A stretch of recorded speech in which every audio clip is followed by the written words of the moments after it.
Okay दोस्तों, मैं विपिन कुमार दुबे आप सभी विद्यार्थियों का डिप्लोमा ऑनलाइन क्लासेस में स्वागत करता हूं। आज के लेक्चर्स में हम कुछ बात करेंगे सीरीज कनेक्शन ऑफ रेजिस्टेंस में। इससे पहले कि हम आपको बता दें कि यह subject BEE, BMW, general engineering जो सभी ब्रांचों के लिए कॉमन है, यह सब्जेक्ट चल रहा है।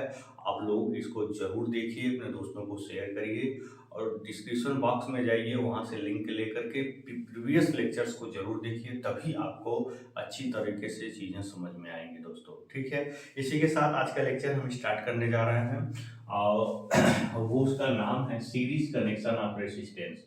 हम बताएंगे आपको क्या कनेक्शन ऑफ रेसिस्टेंस। ठीक है, कनेक्शन ऑफ रेसिस्टेंस। रेसिस्टेंस क्या होता है इसके बारे में मैंने आपको डिटेल कल के लेक्चर में बताया। रेसिस्टेंस का पूरा मैंने डिस्क्रिप्शन आपको क्लासिफाई किया था। इसको हम बोलते हैं प्रतिरोधों का संयोजन। इसको क्या बोलते हैं? प्रतिरोधों का संयोजन। ठीक है, आप ऐसे बोल सकते हैं कॉम्बिनेशन ऑफ रेसिस्टेंसेस। ठीक है, जो रेसिस्टेंस का संयोजन होता है वो बेसिकली मुख्य रूप से दो प्रकार का होता है। एक होता है सीरीज कनेक्शन, एक होता है सीरीज कनेक्शन, सीरीज कनेक्शन, और दूसरा होता है पैरेलल कनेक्शन। बेसिकली दो प्रकार का कनेक्शन होता है। इसको हम बोलते हैं क्या? श्रेणी संयोजन। इसको हम बोलते हैं श्रेणी संयोजन। इसको बोलते हैं समांतर संयोजन। अगर हम श्रेणी संयोजन की बात करें दोस्तों, अगर हम सीरीज कनेक्शन की बात करें, सीरीज कनेक्शन की बात करें तो ये क्या होता है, इसको हम ध्यान से समझेंगे। सीरीज कनेक्शन ऑफ रेसिस्टेंस, देखिए जब हम मान लीजिए कि हम तीन प्रकार का रेसिस्टेंस ले रहे हैं, मान लीजिए कि हम तीन प्रकार का रेसिस्टेंस ले रहे हैं। जब एक रेसिस्टेंस का अंतिम सिरा अगले रेसिस्टेंस के पहले सिरे से कनेक्ट होता है तो इस प्रकार के संयोजन को हम बोलते हैं सीरीज कनेक्शन ऑफ रेसिस्टेंस। तो क्या बोलते हैं? Series connection of resistance. ये मान लीजिए सप्लाई वोल्टेज भी है, इसमें फ्लो होने वाली करंट क्या है? आई है। ठीक है, जब किसी रेसिस्टेंस का अंतिम सिरा अगले रेसिस्टेंस के पहले सिरे से कनेक्ट होता है तो उसको हम क्या बोलते हैं? Series connection. इस बात को अगर लिखना चाहे तो लिख सकते हैं, जब किसी रेसिस्टेंस का, जब किसी रेसिस्टेंस का पहला सिरा, पहला सिरा मतलब टर्मिनल अगले अगले रेसिस्टेंस के, अगले रेसिस्टेंस के, पहला नहीं लिखेंगे यहाँ, अंतिम सिरा लिखेंगे, का अंतिम सिरा, का अंतिम सिरा अगले रेसिस्टेंस के पहले सिरे से कनेक्ट हो। पहले सिरे का मतलब टर्मिनल, पहले टर्मिनल से कनेक्ट हो, पहले टर्मिनल से कनेक्ट हो, कनेक्ट हो तो इस प्रकार का संयोजन, तो इस प्रकार का जो संयोजन होता है, इस प्रकार का संयोजन श्रेणी संयोजन कहलाता है। श्रेणी संयोजन कहलाता है। हम आशा करते हैं बहुत अच्छे तरीके से लाइन समझ में आई होगी, क्योंकि मैंने जो लिखा है वही बोला है। अंतिम सिरा अगले रेसिस्टेंस के पहले सिरे से क्या होता है? कनेक्ट होता है। इसमें आपका ध्यान देने वाली बात क्या है, मान लीजिए कि ये करंट आई इसमें फ्लो हो रहा है और जब करंट आई इसमें फ्लो हो गया तो इनके क्रॉस जो वोल्टेज ड्रॉप की अगर हम बात करें, इनके क्रॉस अगर वोल्टेज की बात करें तो वो क्या होगा? V1 होगा किसके बराबर? I इंटू R1 के। इसके क्रॉस अगर हम वोल्टेज ड्रॉप की बात करें तो ये क्या होगा? V2।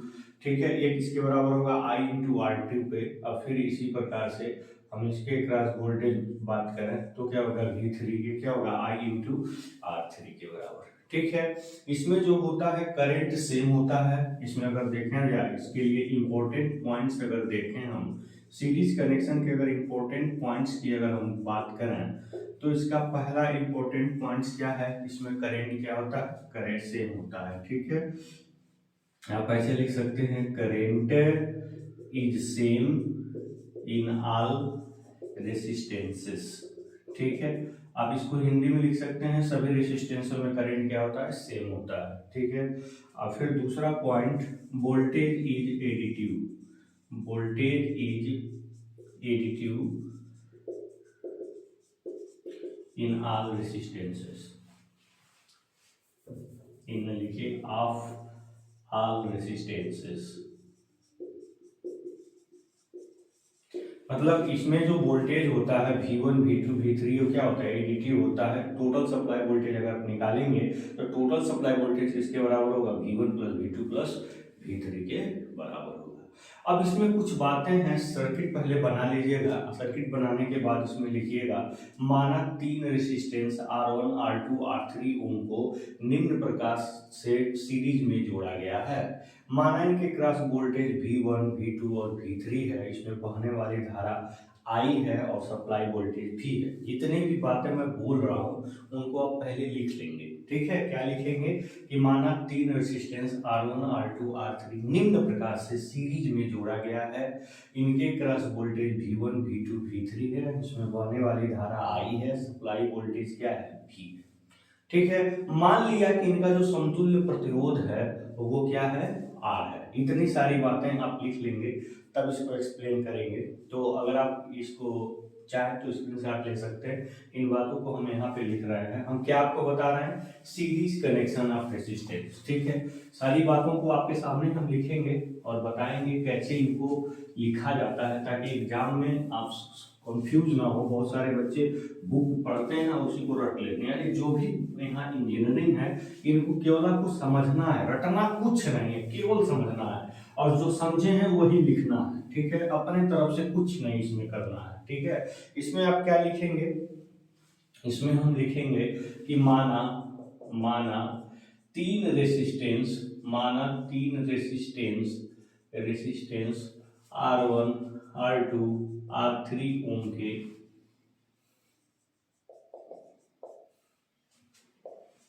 को R1 ओम R2 ओम R3 ओम ऐसे लिख सकते हैं।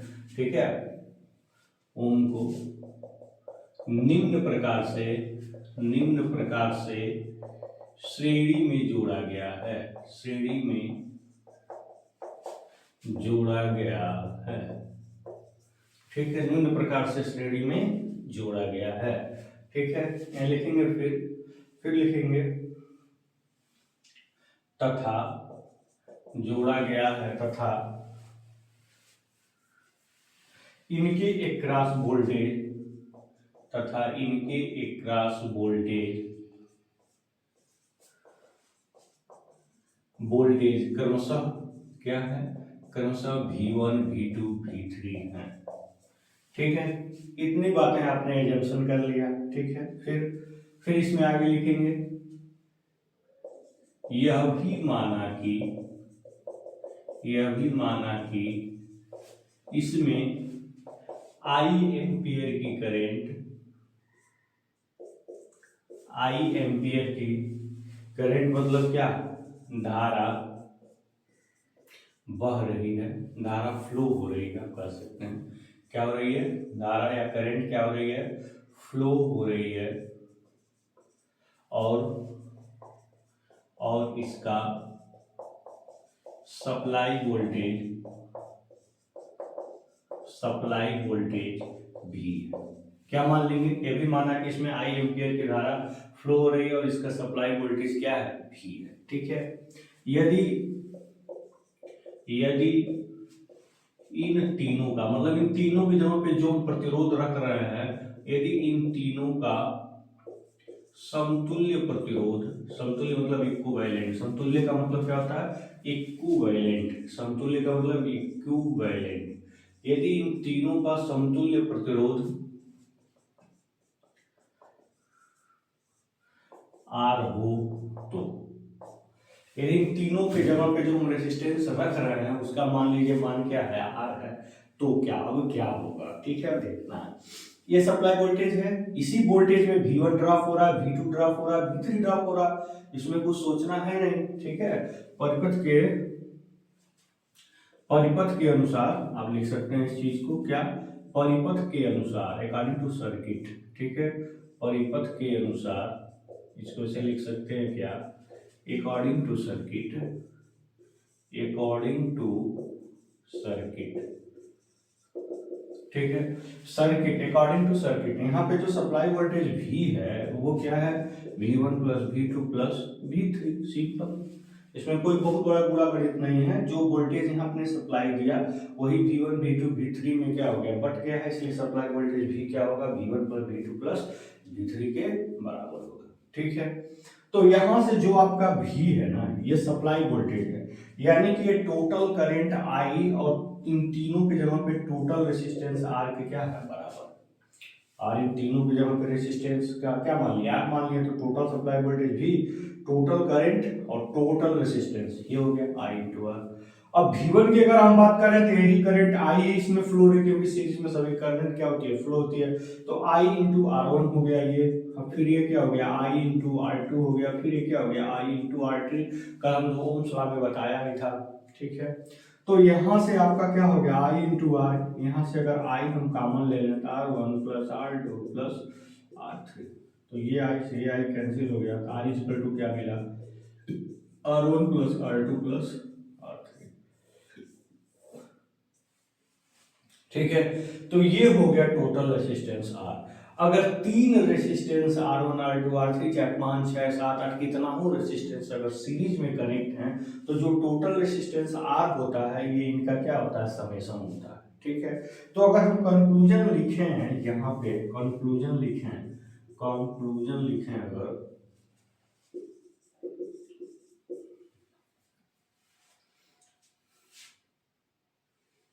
जिसको हम क्या बोलते हैं, निष्कर्ष बोलते हैं।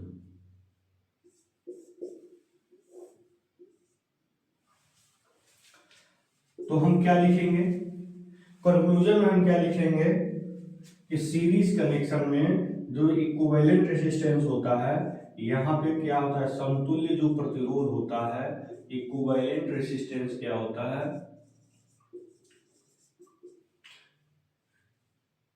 इक्विवेलेंट रेजिस्टेंस, रेजिस्टेंस का मतलब प्रतिरोध। अगर इसका समतुल्य प्रतिरोध हम क्या बोलेंगे, जो इसका समतुल्य प्रतिरोध होता है, समेशन ऑफ ऑल रेजिस्टेंस, क्या होता है ये, समेशन ऑफ, जितने भी रेजिस्टेंस सीरीज में कनेक्ट हैं सबका क्या होता है, समेशन होता है, ठीक है। हाँ, इसको हिंदी में क्या लिख सकते हैं, सभी प्रतिरोधों का, सभी प्रतिरोधों का योगफल, क्या, योगफल, जितने भी आपके सीरीज में रेजिस्टेंस है उन सभी का क्या होता है, योग होता है। तो क्या इसमें देखिए कोई बहुत बड़ी बात नहीं है, किताब पढ़ेंगे परेशान हो जाएंगे, उसमें दुनिया भर का बोला लिखा है, जितना जरूरी है उतना ही बातों को आपको लिखना। सीरीज कनेक्शन होता क्या है, जब किसी रेजिस्टेंस के अंतिम सिरे को अगले रेजिस्टेंस के पहले सिरे से जोड़ते हैं। सीरीज कनेक्शन में क्या होता है, करंट सब में सेम होती है, वोल्टेज अलग अलग होता है, इनके क्रॉस वोल्टेज ड्रॉप। जो भी सर्किट हमने पहले सर्किट बनाएंगे इसके बारे में पहले, उसके ऊपर हम सर्किट लिख देंगे, माना देगा सीरीज में कनेक्शन, मानेंगे cross voltage V1 V2 V3 है, मान इसमें बने वाली धारा करंट I है, सप्लाई वोल्टेज क्या है, V है, और इनका समतुल्य प्रतिरोध क्या है, R है, ठीक है।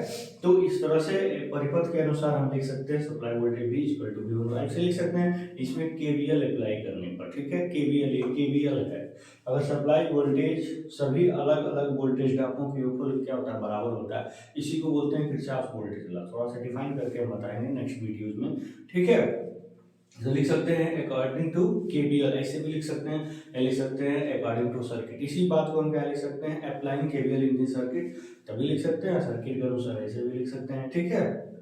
तो इस तरह से हमें एक रिजल्ट मिलेगा कि सीरीज में रेजिस्टेंस कनेक्ट है, ठीक है, तो सभी का समेशन होता है इक्विवेलेंट रेजिस्टेंस, ठीक है। तो यहाँ पे लिख सकते हैं, यहाँ पे लिख सकते हैं बाय यूजिंग KVL,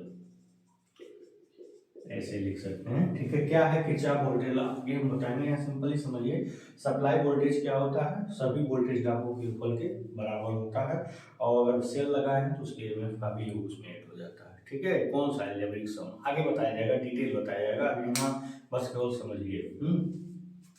तो ये है आपका series connection. Now I am going to explain the parallel connection of resistance which is very very important for you. इसी प्रकार से उसका भी सर्किट बनाएंगे, फिर उसका स्टेटमेंट देखेंगे, फिर उसका एक फार्मूला छोटा सा हम क्या करेंगे, डिराइव करेंगे दोस्तों। हाँ, तो देखो अच्छा लगा हो तो जरूर लाइक करिएगा। लेकिन अगर पुरानी वीडियोज आप नहीं देखे हैं ना, उसको आप देख कर ही इन चीजों को देखिए, अदरवाइज चीजें समझ में आनी नहीं है, हो जाएगा आपके लिए प्रॉब्लम। तो समझ में नहीं आएंगे तो आपको वीडियो बोर लगेगा, इसलिए आप प्रीवियस लेक्चर्स को जरूर अटेंड करिए दोस्तों। हाँ, अब हम आगे आपको बताने जा रहे हैं पैरेलल कनेक्शन। उसमें इसमें तो क्या था, करंट सेम था, लेकिन पैरेलल कनेक्शन में आप देखेंगे इसमें वोल्टेज सेम होता है, ठीक है, करंट सेम नहीं होता है। यानी कि इसमें जो वोल्टेजेस होते हैं ना सीरीज कनेक्शन में, वो एडिटिव होती है, यानी कि वोल्टेज अगर बढ़ाना हो तो सीरीज कनेक्शन को हम प्रीफर करते हैं, ठीक है। अगर करंट बढ़ाना हो तो हम पैरेलल कनेक्शन को प्रीफर करते हैं। इन बातों को जरूर ध्यान में रखिएगा, ठीक है। चलिए अब हम आपको बताने जा रहे हैं क्या, पैरेलल कनेक्शन ऑफ रेजिस्टेंस। क्या है, parallel parallel connection of resistance, ठीक है। इसको क्या बोलते हैं, रेजिस्टेंस का समांतर संयोजन। क्या बोलते हैं इसका, प्रतिरोध का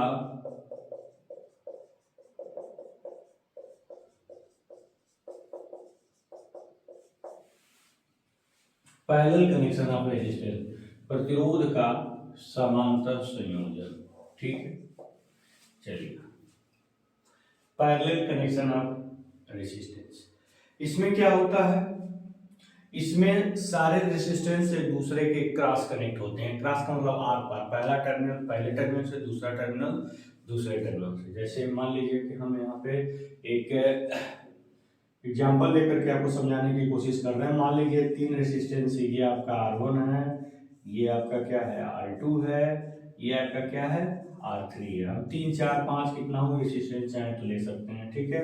और जब ये एक दूसरे के समांतर होते हैं, समांतर का मतलब पहला टर्मिनल अगले के पहले टर्मिनल से, इसका दूसरा टर्मिनल अगले के दूसरे टर्मिनल से, फिर इसका पहला के अगले के पहले से, फिर इसका दूसरा अगले के दूसरे से, इस प्रकार का जब कनेक्शन होता है तो इसको हम बोलते हैं क्या, पैरेलल कनेक्शन।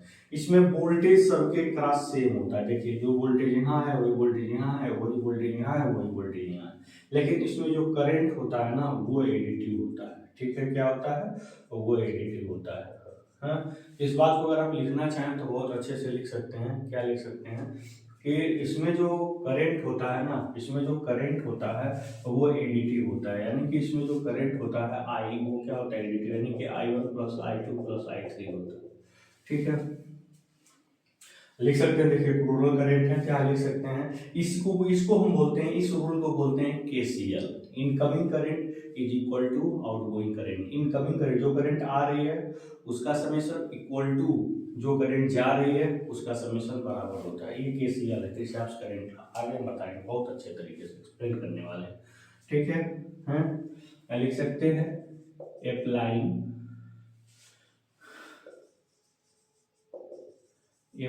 KCL, ये लिख सकते हैं KCL का प्रयोग करने पर,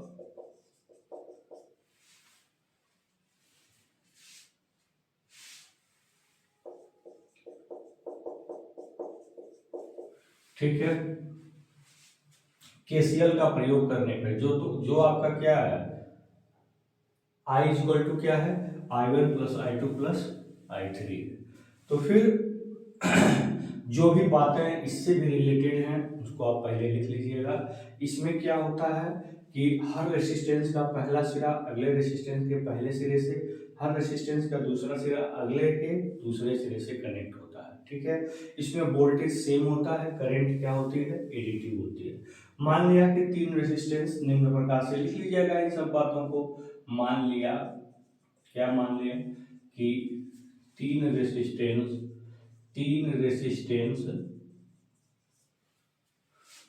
R1 R2 R3 निम्न प्रकार से, क्या निम्न प्रकार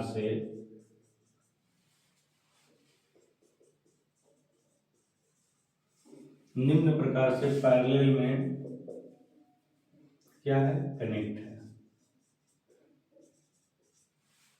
मान लिया कि 3 रेसिस्टेंस R1 R2 R3 निम्न प्रकार से क्या है, पैरेलल में कनेक्ट है। फिर तथा इसमें बहने वाली धारा है, इसमें बहने वाली धारा है I1 I2 I3। ठीक है, फिर लिखेंगे क्या, माना सप्लाई करंट, माना सप्लाई करंट क्या है, माना सप्लाई करंट I है और सप्लाई वोल्टेज क्या है, V है। ठीक है, माना और इसके आगे वो क्या मान रहा है, और इनका इक्विवेलेंट रेसिस्टेंस, और इनका इक्विवेलेंट रेसिस्टेंस क्या है, और इनका इक्विवेलेंट रेसिस्टेंस क्या है, R है। ठीक है, इतनी सारी बातें आप पहले सर्किट से रिलेटेड जरूर लिख देंगे। ठीक है, अब इसके बाद जो है आप यहाँ पे लिखेंगे क्या, applying KCL in following circuit.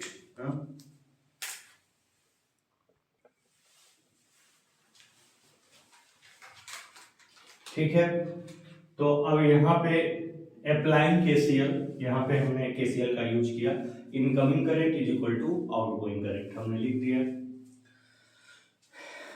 फिर अब यहाँ पे आप क्या देखेंगे, सारी बातें सर्किट से रिलेटेड जितनी भी थी मैंने ऊपर लिख दिया। पहले कनेक्शन क्या है, इसका डेफिनेशन आप स्वयं लिखेंगे इसके सामने कि हर रेसिस्टेंस का पहला सिरा अगले रेसिस्टेंस के पहले सिरे से, फिर उसका दूसरा सिरा अगले रेसिस्टेंस के दूसरे सिरे से क्या होता है, कनेक्ट होता है। इसके बारे में आप स्वयं लिखेंगे। और फिर यहाँ पे आई, यहाँ पे आई क्या होता है, अगर V बराबर ओम्स लॉ में मैंने आपको बता दिया है V equal to I into R होता है, तो आई इक्वल टू क्या होगा, V अपॉन आर होगा। इसमें कुछ सोचना तो है नहीं, आई इक्वल टू क्या होगा, V अपॉन आर। तो टोटल करंट है ना, सप्लाई करंट है ये आई, तो I equal to total voltage equal to total equivalent resistance. ठीक है, आप चाहें तो इसको इक्विवेलेंट रेसिस्टेंस में आप P बना दीजिए, पैरेलल का पैरेलल रेसिस्टेंस है। ठीक है, फिर I1, I1 का मतलब अब इस ब्रांच के क्रॉस वोल्टेज और फिर इसमें बहने वाली, इसमें इस क्रॉस का वोल्टेज और इसका रेसिस्टेंस, यानी कि क्या होगा, V अपॉन R1, फिर यहाँ पे V अपॉन R2, फिर यहाँ पे V अपॉन R3। ऊपर आप V कॉमन ले लीजिए दोस्तों। ठीक है, यहाँ पे V कॉमन ले लीजिए, तो 1 upon R1 plus 1 upon R2 plus 1 upon R3 हो जाएगा। तो V से V कैंसिल हो जाएगा, तो 1 upon RP is equal to 1 upon R1 plus 1 upon R2 plus 1 upon R3। ठीक है, ये हो जाएगा क्या, equivalent resistance.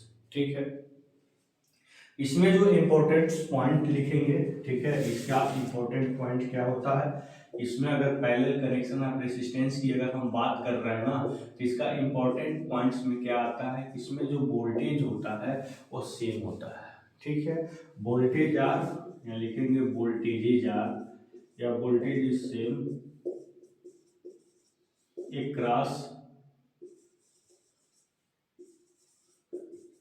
across all resistances। ठीक, ठीक है, सभी रेसिस्टेंसों के अक्रॉस जो वोल्टेज होगा क्या होता है, सेम होता है। ठीक है, दूसरा, इसका दूसरा पॉइंट क्या लिखेंगे, ठीक है, current are different, currents are different, current ही क्या होता है, डिफरेंट होता है, डिफरेंट इन ऑल ब्रांचेज।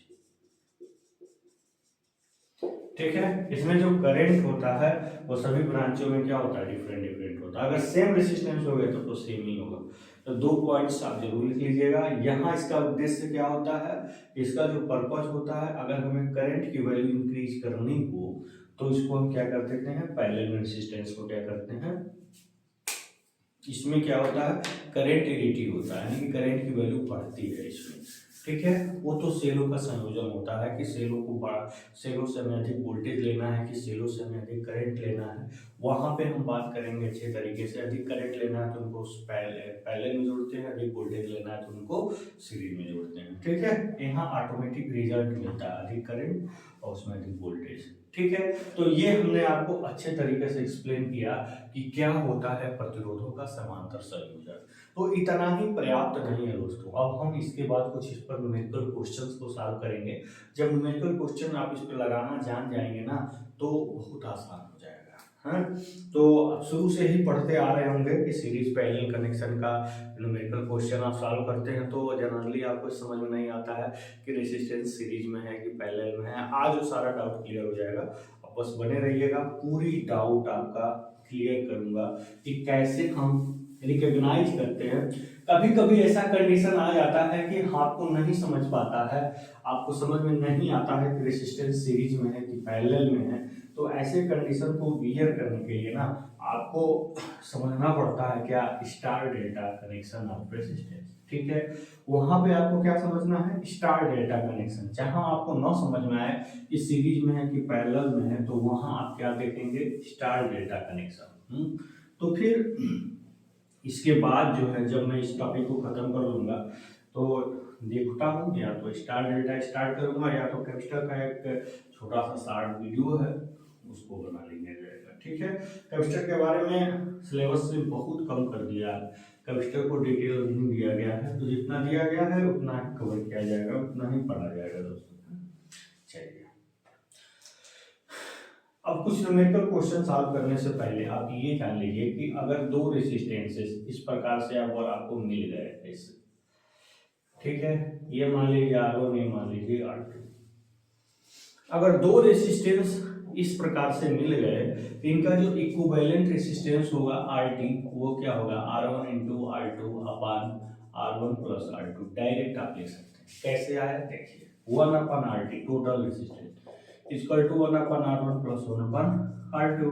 तो 1 अपन RT है तो इसको इसमें मल्टीप्लाई करिए, इसमें इससे तो होगा R1 प्लस R2, फिर नीचे क्या होगा R1 इंटू R2। तो RT ऊपर चला गया तो क्या आया, R1 इंटू R2 अपान R1 प्लस R2। ठीक है, ये हो गया टोटल रेजिस्टेंस। ठीक है, इसका यूनिट क्या होगा, इसका ओम ही यूनिट होगा। इस प्रकार से अगर दो रेजिस्टेंस आपको पैरेलल में दिए डायरेक्ट ये फार्मूला लगा सकते हैं। और रूल 2 में इसका क्या है कि अगर इसमें सेम रेजिस्टेंस अगर पैरेलल में आपको कनेक्ट होते हुए मिले, ठीक है, सेम रेजिस्टेंस आपको पैरेलल में कनेक्ट होकर मिले, इनका जो इक्विवेलेंट रेजिस्टेंस होता है इसका आधा होता है, आप जरूर ध्यान दीजिएगा। ठीक है, it is very important to know that if equal resistance are connected to parallel, the result of this connection is equal to always half। ठीक है, क्या होता है, इसका जो रिजल्ट होता है वो क्या होता है, हमेशा आधा होता है। जैसे आप देख भी लीजिए 1 अपन RT हमने डायरेक्ट इसको किया 8 इंटू 8 अपन 8 प्लस 8, तो हमको क्या मिलेगा 64 अपन 60, तो क्या मिलेगा 4 देखिए इसका क्या आता है, रिजल्ट हमेशा आधा आता है। तो कभी कभी कॉम्प्लिकेटेड क्वेश्चंस में आप बिना यूजिंग एनी फार्मूला डायरेक्ट इसका रिजल्ट लिख सकते हैं। ठीक है, तो अगर पैरेलल कनेक्शन आपको दिया हुआ है, if you want to take screenshot then you can take easily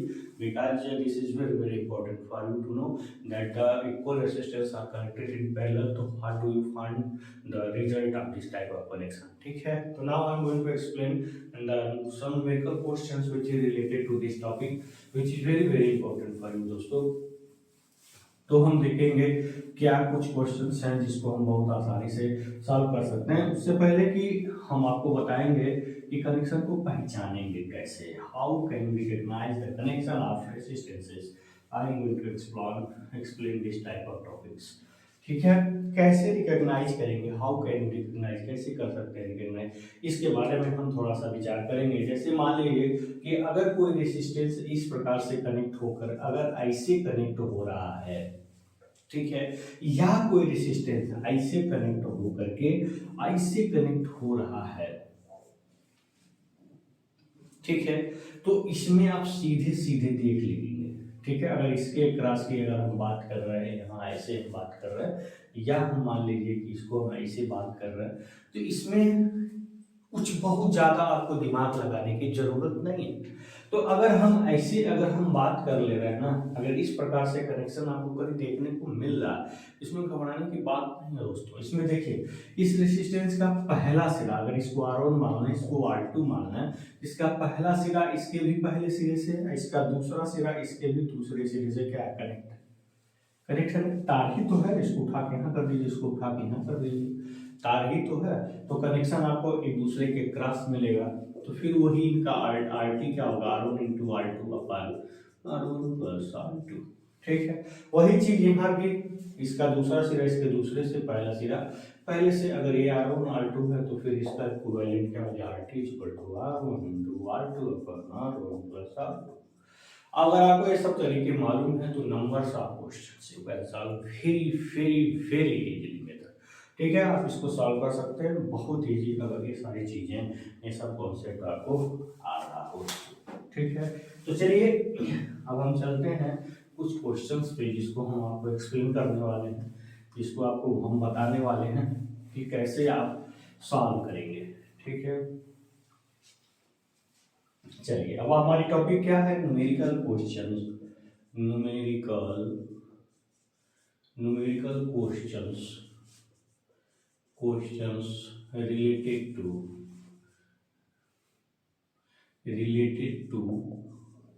series and parallel connection of resistances। ठीक है, मैं आपको क्या बताना जा रहा हूँ, numerical questions related to series and parallel connection of resistance. इससे रिलेटेड जो क्वेश्चंस हैं उसके बारे में हम देखने जा रहे हैं। पहले हम इजी क्वेश्चंस को देखने का प्रयास करेंगे। ठीक है, इजी क्वेश्चन के बाद हम पहुंचेंगे डिफिकल्ट क्वेश्चन के बाद।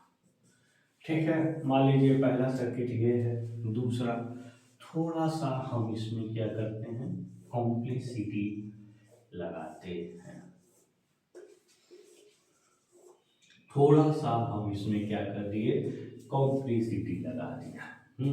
तो पहले इन दोनों को देख लेते हैं। कहेंगे सर कोई वैल्यू ही नहीं लिखेंगे क्या, वैल्यू हम डाल रहे हैं ना, आपको चिंता करने की जरूरत नहीं है। ये सब ओम में है, अगर मैं ओम का सिंबल नहीं बनाता हूँ तो आप इसके पीछे घबराइएगा मत। ठीक है दोस्तों, 4 ओम, ये मान लीजिए 2 ओम, ये मान लीजिए 6 ओम। ठीक है, ये मान लीजिए 2 ओम, ये मान लीजिए 8 ओम, फिर ये मान लीजिए 4 ओम, ये मान लीजिए ये मान लीजिए बी।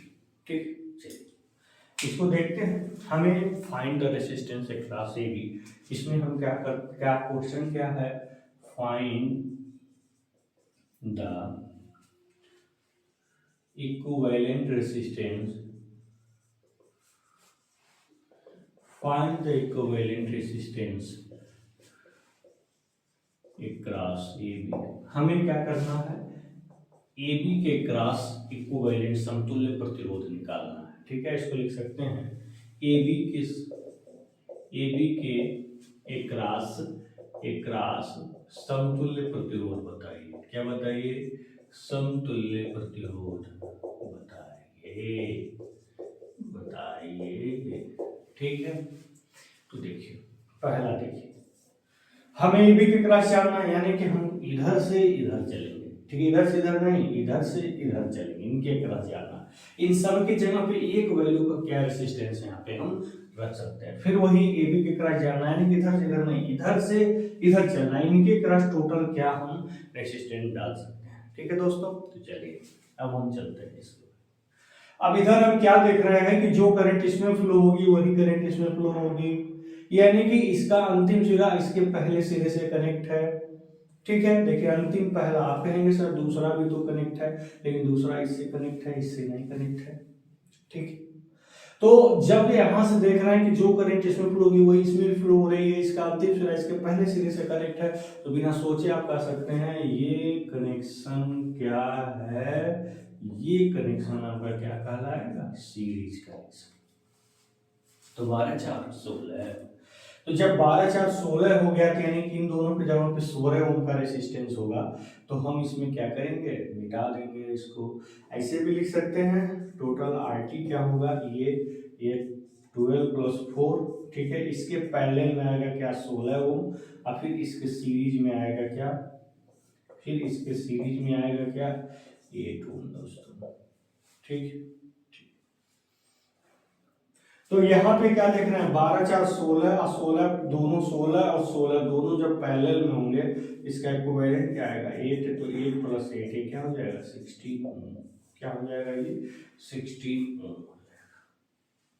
तो ऐसे भी लिख सकते हैं 12 4 16, 16 16 का आधा हो जाएगा 8 ओम। ठीक है 8 है, फिर ये सीरीज में हो गए तो 8 + 8 है क्या हो जाएगा 16 ओम। तो हमने थोड़ा डायरेक्ट किया है, आप इसको चाहे तो विस्तृत भी कर सकते हैं। ठीक है कैसे देखिए,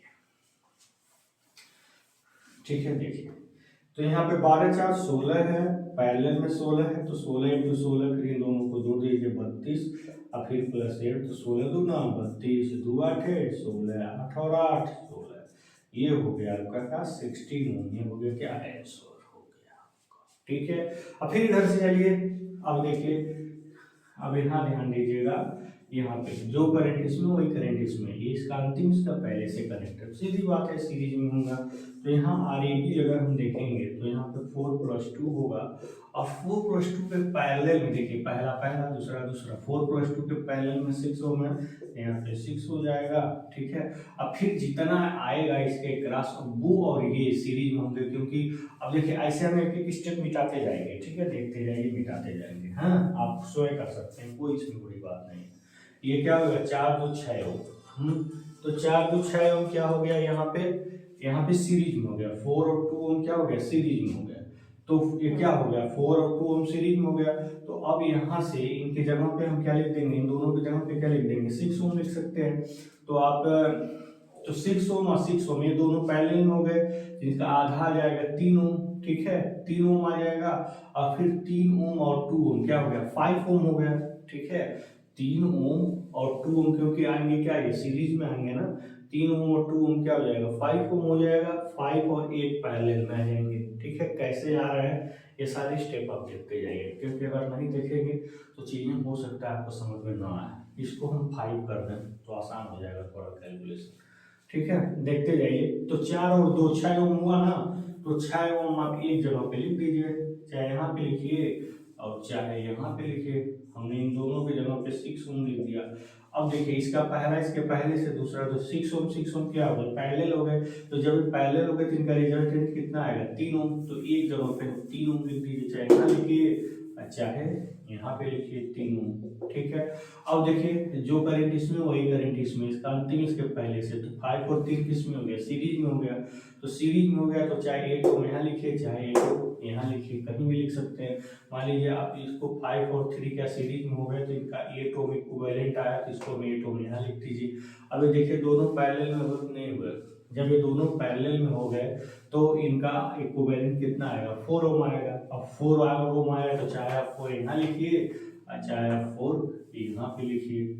ठीक है अब देखिए दोनों सीरीज में आ गए तो क्या हो जाएगा 8 ओम हो जाएगा। ठीक है क्या हो जाएगा 8 ओम हो जाएगा। इसी बात को चाहे आप ऐसे निकाल लीजिए और चाहे स्टेप बाय स्टेप करके तुरंत लिखिए। तो आप लिख रहे हैं तो समझ नहीं रहे ना, इस सारी बातों को आपको नीचे ऐसे ही लिख करके क्या करना होता है लगाना होता है। ठीक है तो आप क्या देखते थे क्या क्या था यहाँ पे 6 ओम आपके पहले सीरीज में आए थे। तो टोटल RAB अगर हम देखेंगे तो 6 ओम का क्या था 3 था, फिर यहाँ पे 5 ओम था, तो 5 + 3 + 5 सीरीज में था, और फिर यहाँ बगल में 8 ओम पैरेलल में थे। ठीक है तो और फिर इसके सीरीज में आपका क्या था 4 था, तो वही चीज 5 3 8 का ये 4 हो गया, 4 + 4 कितना हो गया 8 ओम हो गया। ठीक है देख लीजिएगा ना उसको तो मैं मिटा दिया हूँ, देख लीजिएगा डाटा। तो ऐसे करके आप इनको इक्विवेलेंट रेजिस्टेंस अगर ये 4 ओम में आ रहा है तो जोड़ करके लिख देते हैं। ठीक है तो ये है आपका क्या पैरेलल कनेक्शन ऑफ रेजिस्टेंस। ठीक है पैरेलल कनेक्शन ऑफ रेजिस्टेंस। तो मैं आपको सीरीज और पैरेलल कनेक्शन के बारे में बताया, फिर उससे रिलेटेड न्यूमेरिकल क्वेश्चन। ये डाटा थोड़ा देख लीजिएगा, मैं तो मिटा दिया इसलिए लिख दिया, देख लीजिएगा जो डाटा होगा वही रीड करिएगा। मैंने यहाँ पूरा डिटेल सॉल्व करके बताया, तरीके से बताया। अब थोड़ा इससे भी कॉम्प्लिकेटेड सर्किट हम बात करेंगे, लेकिन वो जो कॉम्प्लिकेटेड नेटवर्क आप पढ़ेंगे वो इस चैनल इस लेक्चर्स में नहीं, उसको हम नेक्स्ट लेक्चर्स में डील करेंगे। इस पर कुछ न्यूमेरिकल क्वेश्चन आपको मैं दे भी देता हूँ, जिसको आप स्वयं सॉल्व करके ले आएंगे। न्यूमेरिकल क्वेश्चन मैं आपको दे दे रहा हूँ। अगर आपको मालूम हो गया, तरीका अगर आप हैंडल कर पा रहे हैं तो ये जान लीजिए, अगर आपको तरीका मालूम हो गया तो कितना ही कॉम्प्लिकेटेड नेटवर्क रहेगा आप उसको सॉल्व कर लेंगे। अगर आपको तरीका मालूम नहीं है तो you can not solve question any how, आप इसको सॉल्व नहीं कर पाएंगे चाहे आप कुछ भी कर लीजिए, है। तो चलिए हम आपको बताते हैं क्या क्या तरीके हैं जिसको आप यहाँ पे अडॉप्ट करेंगे और इसे इजीली सॉल्व कर पाएंगे। ठीक है, चलिए। तो मान लीजिए यहाँ पे रेसिस्टेंस है, यहाँ पे रेसिस्टेंस है, यहाँ पे रेसिस्टेंस है, यहाँ पे रेसिस्टेंस है, यहाँ पे रेसिस्टेंस है, ये है। कहेंगे सर ये तो बहुत आसान है, इसको तो मैं आँख मूंद के सॉल्व कर लूँगा, लेकिन मैं इतना आसान आपको नहीं दूंगा।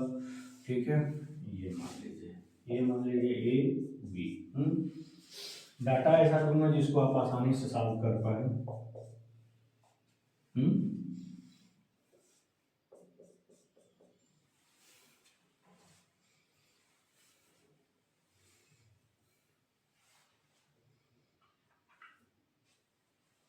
ठीक है, अच्छा बार 6 को भी 12 लेते, सब ओम में है, सब ओम में। कहें देखने में बेटा एक कॉम्प्लिकेटेड लग रहा है लेकिन है बहुत आसान, बिल्कुल चिंता करने की बात नहीं होनी चाहिए आपको। चलिए दूसरा क्वेश्चन देख लीजिए।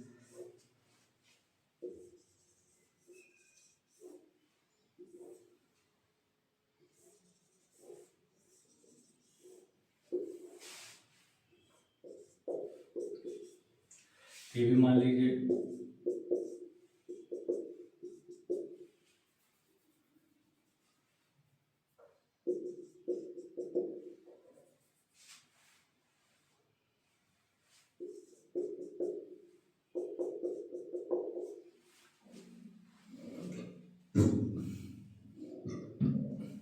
ठीक है।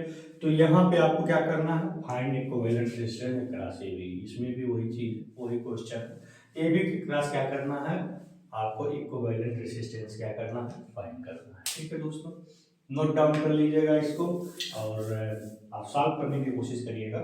नेक्स्ट वीडियो में इस पर भी रिलेटेड क्वेश्चन हम आपको बताएंगे, एक्सप्लेन करेंगे। ठीक है, तो आज के लिए इतना है दोस्तों, धन्यवाद।